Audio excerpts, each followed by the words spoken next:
Hello everyone, मैं हूँ स्नेहल और आपका स्वागत है आपके अपने चैनल में जिसका नाम है chemistry always favourite. How are you all? मुझे उम्मीद है कि आप सब अच्छे होंगे। तो आज मैं लेकर आई हूँ some basic concepts of chemistry class 11 chemistry का लेक्चर 2। तो क्या पढ़ने वाले हैं हम इस लेसन के अंदर? केमिस्ट्री पढ़ने के लिए हम तैयार होने वाले हैं with all the basic concepts. तो आज के इस सेशन में आपकी 9th और 10th की रिवीजन भी हो जाएगी और वहाँ से लिंक करके हम केमिस्ट्री 11 की भी स्टार्ट कर देंगे।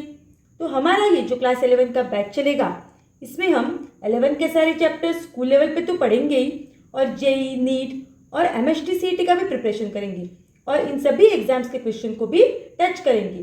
तो ये जो फर्स्ट चैप्टर है some basic concepts of chemistry, इसकी यूटिलिटी बहुत ज़्यादा है। This chapter is super duper important.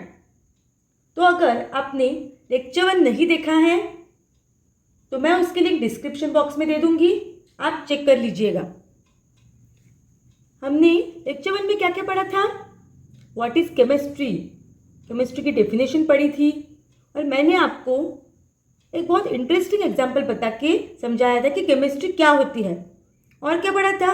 What are atoms, molecules and matter, और केमिस्ट्री के कुछ एप्लीकेशंस और केमिस्ट्री के कुछ डिसएडवांटेजेस भी हमने देखे थे। तो आज के इस लेक्चर 2 में हम states of matter and particles की स्टडी करेंगे। So let's get started. आज के इस लेक्चर की शुरुआत करेंगे हम मैटर से।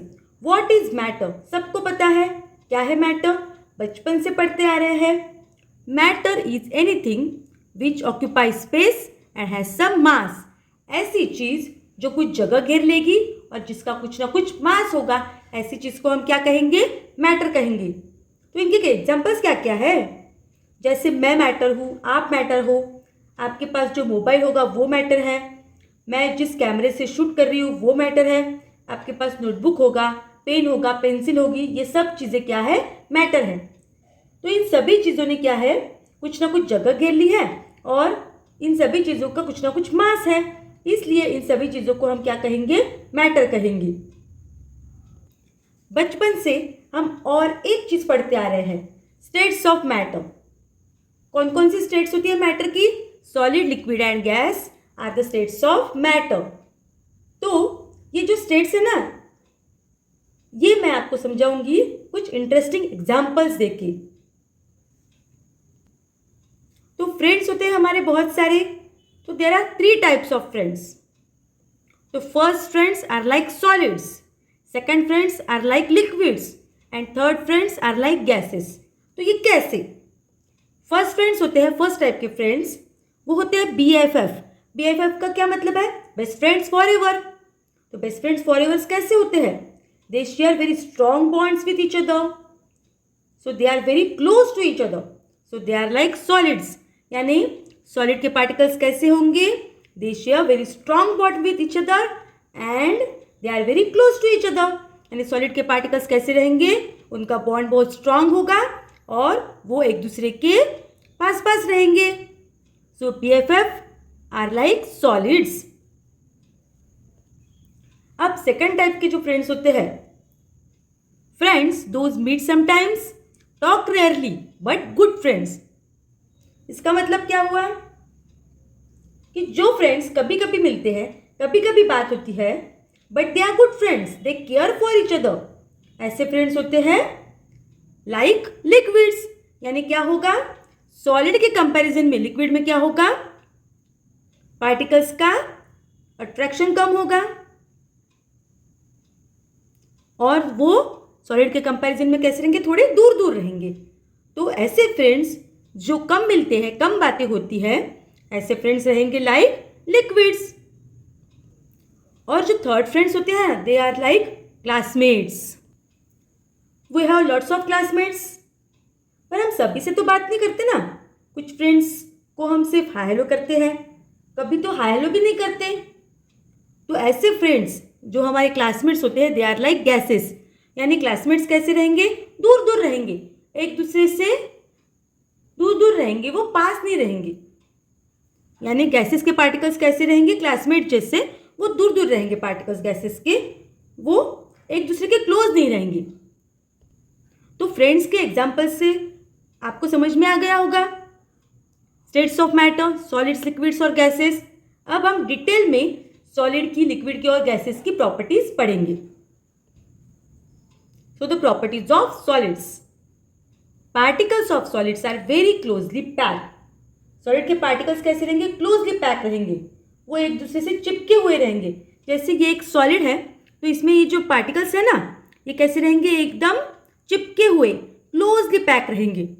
अब ये सॉलिड के पार्टिकल्स क्लोजली पैक क्यों रहेंगे, because there is strong intermolecular force of attraction between particles of solids. यानी सॉलिड के पार्टिकल्स में क्या रहेगा, अट्रैक्शन कैसे रहेगा, स्ट्रॉन्ग रहेगा।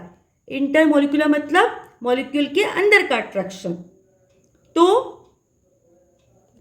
सॉलिड के पार्टिकल्स में जो इंटरमोलिकुलर फोर्स ऑफ अट्रैक्शन रहेगा वो बहुत स्ट्रांग रहेगा, इसलिए वो पार्टिकल्स चिपके हुए रहेंगे और they are very closely packed. अगर ये पार्टिकल्स क्लोजली पैक है सॉलिड्स के, so they have definite shape, उनका शेप कैसे रहेगा, फिक्स रहेगा। And they have definite volume, उनका वॉल्यूम भी कैसे रहेगा, फिक्स रहेगा।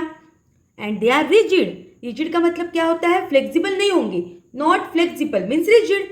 तो उनका शेप फिक्स रहेगा सॉलिड के पार्टिकल्स का, और उनका वॉल्यूम भी फिक्स रहेगा, और वो क्लोजली पैक रहेंगे, इसलिए वो रिजिड रहेंगे।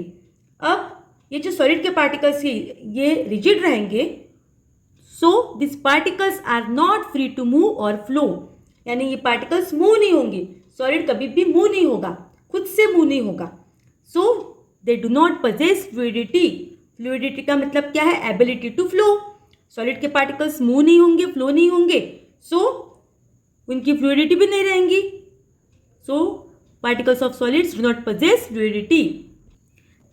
These are the properties of solids. हम फिर से एक बार रिपीट करेंगे क्या है सॉलिड्स की properties. Particles are very closely packed, there is a strong intermolecular force of attraction, they have definite shape, they have definite volume, they are rigid, the particles are not free to move or flow, so they do not possess fluidity. Next है properties of liquids. तो क्या है liquid की properties, particles of liquids are loosely packed, they are not closely packed. यानी liquid के particles कैसे रहेंगे, थोड़े थोड़े दूर रहेंगे, वो लूजली पैक रहेंगे। अब ये क्यों लूजली पैक रहेंगे, ये चिपके हुए क्यों नहीं रहेंगे, because there is weak intermolecular force of attraction between particles of liquids. यानी सॉलिड के कंपैरिजन में लिक्विड के पार्टिकल्स में जो अट्रैक्शन रहेगा वो कैसे रहेगा, वीक रहेगा, इसलिए वो क्लोजली पैक नहीं रहेंगे, वो थोड़े दूर दूर रहेंगे। अब ये जो लिक्विड के पार्टिकल्स है ये थोड़े दूर दूर रहेंगे एक दूसरे से, so their shape is not fixed, उनका शेप फिक्स नहीं रहेगा, but they have definite volume, उनका वॉल्यूम फिक्स रहेगा।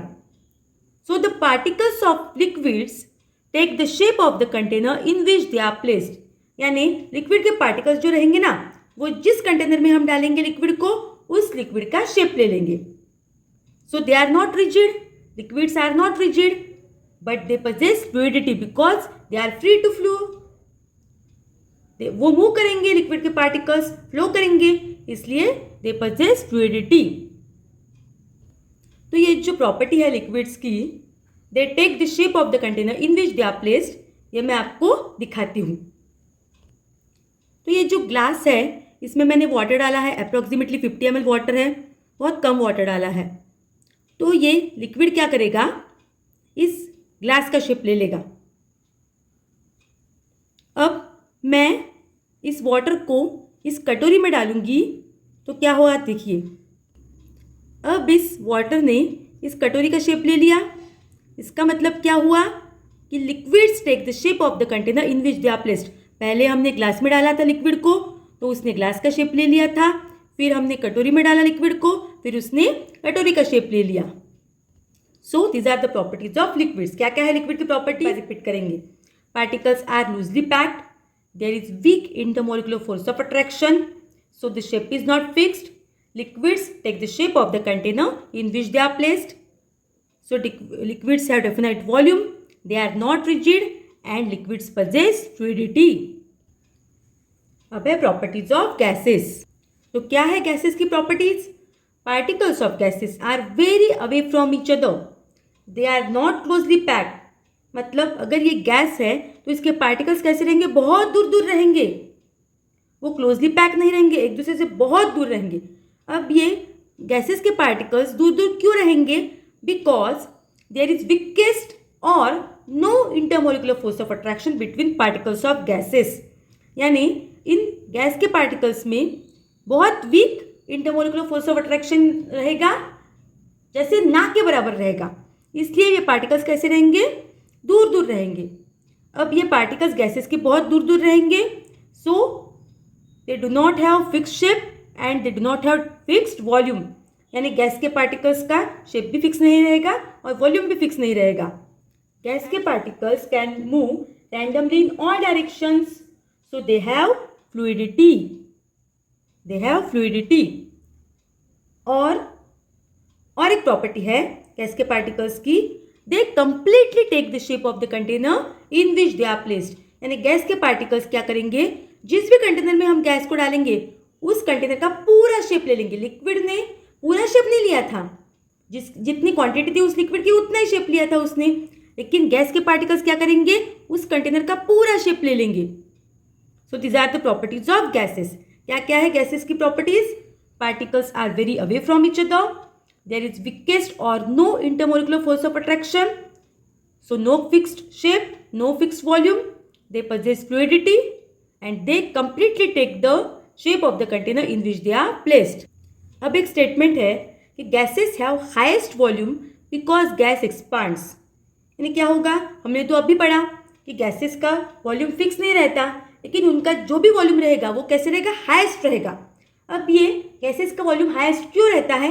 Because gas expands. गैस क्या करती है? एक्सपांड होती है। आपने ये गाना सुना होगा, बहती हवा सा था वो। इसका मतलब क्या है? हवा बहती रहती है। मतलब क्या? हवा फ्लो होती रहती है, यानी गैस क्या होती है? एक्सपांड होती है। इसलिए गैस का जो भी वॉल्यूम रहेगा वो हमेशा कैसे रहेगा? हाईएस्ट रहेगा। But liquids have definite volume.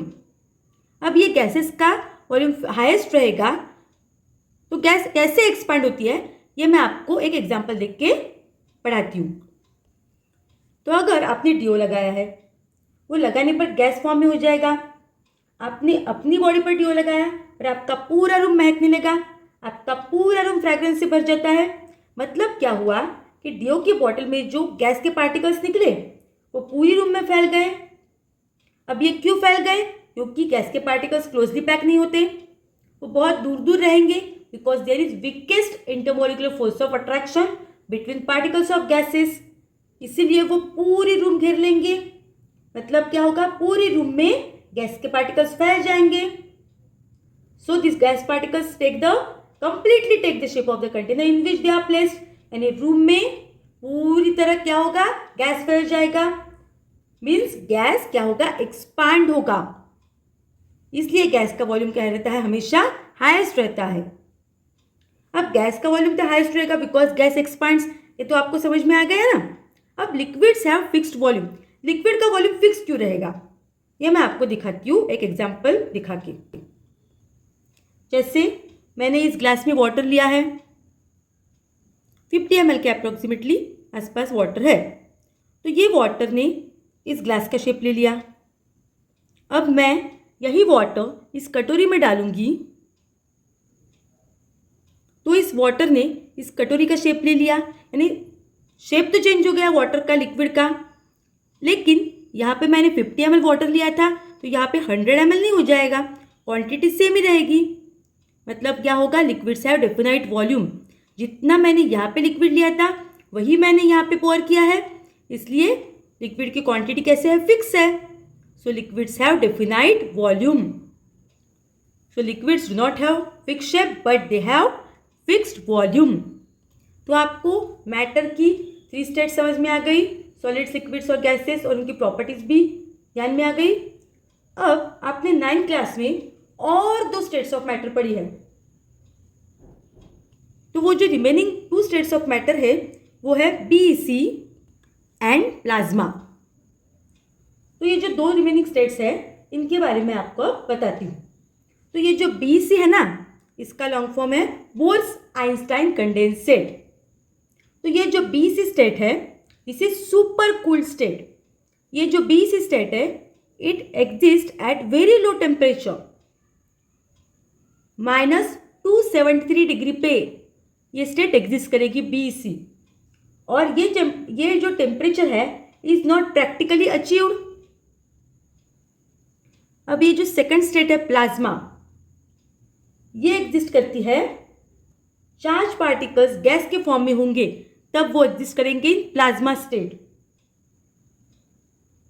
तो ये जो स्टेट है plasma, it is hyper excited state. और ये जो प्लाज्मा स्टेट है ये सन के कोर में और स्टार के कोर में पाई जाती है। हम उसकी स्टडी करने के लिए सन के कोर में तो नहीं जा सकते।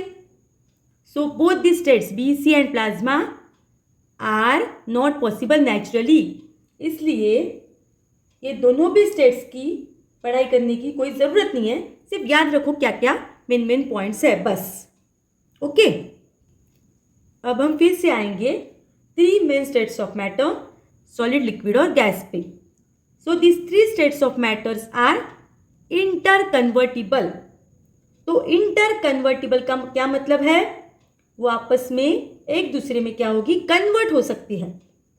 तो जैसे सॉलिड लिक्विड में कन्वर्ट होगी, लिक्विड गैस में कन्वर्ट होगी, गैस फिर से लिक्विड में कन्वर्ट होगा और लिक्विड फिर से सॉलिड में कन्वर्ट होगी। तो इसको कहते हैं inter convertible states of matter.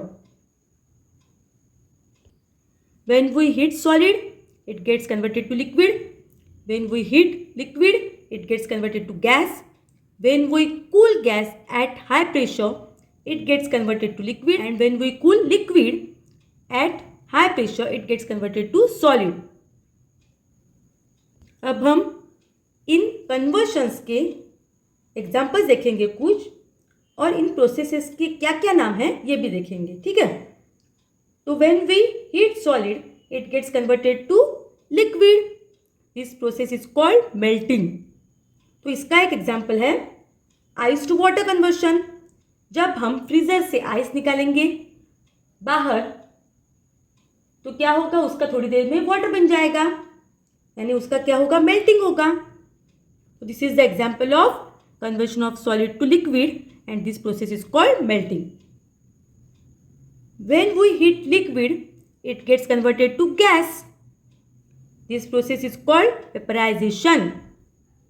इसका एग्जाम्पल है वाटर। जब हम बॉयल करेंगे तो उसका कन्वर्शन होगा वाटर वेपर में। So this is the example of conversion of liquid to gas and this process is called vaporization. When we cool gas, it gets converted to liquid. This process is called condensation. इसका example है clouds का conversion होगा rain water में। तो clouds किस form में रहेंगे, gas के फॉर्म में रहेंगे, और उसका क्या बनेगा, बाद में रेन बनेगा, रेन वाटर बनेगा। तो this is the example of condensation, conversion of gas to liquid. When we cool liquid, it gets converted to solid. This process is called freezing. जब हम वाटर को फिर से फ्रीजर में रख देंगे तो उसका क्या बनेगा, आइस बनेगा। तो this is the example of freezing, conversion of liquid to solid. तो अब और 2 कन्वर्शंस है। सॉलिड का डायरेक्टली गैस में कन्वर्शन होगा और गैस का डायरेक्टली सॉलिड में कन्वर्शन होगा। तो जब सॉलिड का डायरेक्टली गैस में कन्वर्शन होगा, that process is called sublimation, और इसका एग्जाम्पल है नैप्थलीन बॉल्स। तो ये जो है ना नैप्थलीन बॉल्स, आपने देखे होंगे, आप कपबोर्ड में रखते हैं हमेशा। क्यों रखते हैं हम? कपड़े को सेफ रखने के लिए कीड़े मकोड़ों से। तो ये जो नैप्थलीन बॉल्स है, हमने अगर इस पैक से खोले और ओपन एयर में रख दिए तो क्या होगा, थोड़ी देर बाद ये गायब हो जाएंगे, थोड़े थोड़े छोटे छोटे हो जाएंगे। मतलब क्या होगा, ये सॉलिड फॉर्म में है, इसका डायरेक्टली कन्वर्शन होगा गैस फॉर्म में। तो this process is called sublimation.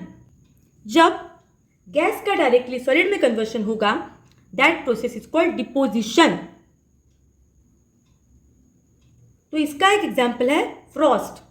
ये फ्रॉस्ट क्या होती है, तो ये फ्रॉस्ट सॉलिड फॉर्म में रहेगी, और जब water vapour at a temperature lower than the freezing point of water and the surrounding air is humid, then frost is formed. यानी जब वाटर वेपर वाटर के भी फ्रीजिंग पॉइंट से भी कम टेम्परेचर पे रहेगी और सराउंडिंग की एयर कैसे रहेगी, ह्यूमिड रहेगी, तब क्या फॉर्म होगा, फ्रॉस्ट फॉर्म होगा. वाटर वेपर क्या रहेगी, गैस फॉर्म में, और फ्रॉस्ट किस फॉर्म में रहेगा, बनेगा किस फॉर्म में, सॉलिड फॉर्म में. This is the conversion of gas to solid and this process is called deposition. तो ये हो गए interconversions of states of matter. तो आपको क्लियर हो गया है what are the states of matter, उनकी प्रॉपर्टीज, उनके इंटर कन्वर्शंस. तो अब हमारा नेक्स्ट टॉपिक है पार्टिकल्स. अब ये पार्टिकल्स क्या होते हैं? A particle is small portion of matter. ये क्या होता है, मैटर का सबसे स्मॉल पोर्शन, उसको बोलेंगे हम particle. And this particles are of 3 types, atoms, molecules and ions. तो यह है हमारा केमिस्ट्री का बेसिक. हमें एटम्स क्या होते हैं, मॉलिक्यूल्स क्या होते हैं और आयंस क्या होते हैं पता होना ही चाहिए. फर्स्ट पार्टिकल है एटम. तो what is atom? Atom is the smallest neutral building block of matter. Matter का बिल्डिंग ब्लॉक है एटम, यानी एटम से ही मैटर बनेगा और वो सबसे स्मॉलेस्ट यूनिट रहेगा मैटर का. And it is the indivisible particle of matter, यानी वो खुली आंखों से नहीं दिखेगा एटम और वो डिवाइड भी नहीं होगा. और न्यूट्रल का क्या मतलब है? न्यूट्रल मीन्स उस पर कोई भी चार्ज नहीं रहेगा. सो अब हम एटम्स के कुछ एग्जांपल्स देखेंगे, जैसे carbon atom, hydrogen atom. These are the examples of atom. तो क्या है atom? Atom is the smallest unit of matter. It is neutral, invisible, indivisible building block of matter. अब सेकंड पार्टिकल है molecule. अब ये molecule क्या है? Group of atoms called molecules. यानी जब एटम्स क्या होंगे, एक दूसरे के साथ बॉन्ड फॉर्म करेंगे तो क्या बनेगा, उसका ग्रुप बनेगा और उस ग्रुप को क्या कहेंगे, मॉलिक्यूल कहेंगे. Group of atoms called molecules. जैसे एग्जांपल देखते हैं, जैसे एक हाइड्रोजन एटम दूसरे हाइड्रोजन के साथ कंबाइन होकर ग्रुप फॉर्म करेगा और क्या बनेगा, मॉलिक्यूल ऑफ H2. जब एक ऑक्सीजन एटम दूसरे ऑक्सीजन के एटम के साथ बॉन्ड फॉर्म करेगा और उसका क्या बनेगा, molecule of oxygen. So these are molecules. Molecule क्या होता है, group of atoms called molecules. अब थर्ड पार्टिकल है आयंस. अब ये आयंस क्या होते हैं? Charged atoms are called ions. Atoms पे जब चार्ज रहेगा तो वो होंगे आयंस होंगे. So this ions are of 2 types, cations and anions. तो कैटायंस के कुछ एग्जांपल्स देखेंगे और एनायंस के कुछ एग्जांपल्स देखेंगे. कैटायंस के एग्जांपल्स है Na+, K+, Mg2+, यानी cations are positively charged ions. और एनायंस के एग्जांपल्स है O2-, SO4-, S2-. So anions are negatively charged ions. तो क्या होते हैं ions? Charged atoms are called ions and this ions are of 2 types, cations and anions. Cations are positively charged ions and anions are negatively charged ions. अब ये तो हो गए 3 types of particles. अब ये सब एटॉमिक पार्टिकल्स क्या होते हैं? जो एटम्स के अंदर प्रेजेंट रहेंगे वो रहेंगे subatomic particles. The particles that are present inside the atom are called subatomic particles. तो एटम के अंदर के पार्टिकल्स को कहेंगे सब एटॉमिक पार्टिकल्स. तो कौन कौन से होते हैं subatomic particles? Protons, neutrons and electrons are subatomic particles. तो protons are positively charged, neutrons are neutral and electrons are negatively charged. Neutral का मतलब क्या होता है? इस पर कोई भी चार्ज नहीं रहेगा. Neutron has only mass, it is neutral and it has only mass. And और एक स्टेटमेंट आपको याद रखना है हमेशा, neutron is responsible for mass of an atom. This is the very very important statement. तो क्या होते हैं subatomic particles? Particles that are present inside the atom are called subatomic particles. कौन कौन से होते हैं? Protons, neutrons and electrons. Protons are positively charged, electrons are negatively charged and neutrons are neutral. Neutron has only mass and neutron is responsible for mass of an atom. So guys, आज के इस lecture को हम यहीं पे खत्म करते हैं और आगे का ये चैप्टर नेक्स्ट लेक्चर में कंटिन्यू करेंगे. और आगे के लेक्चर में हम पढ़ेंगे classification of matter. I hope आपको ये लेक्चर पसंद आया होगा. So please like and share this video and please subscribe my channel and press the bell icon. That's all for today. Bye bye and have a great day.